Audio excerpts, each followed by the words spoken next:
Tiga orang tentara Rusia nyaris tewas saat diserang operator drone dari Brigade Bermotor ke-30 Ukraina.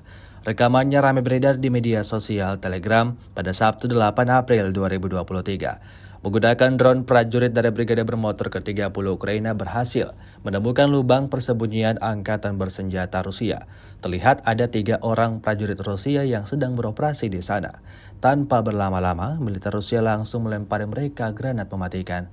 Sontak, hal tersebut membuat tentara Rusia panik dan segera berusaha keluar dari lubang persembunyian mereka. Seperti yang terlihat dalam rekaman, ledakan dahsyat terjadi pada posisi target.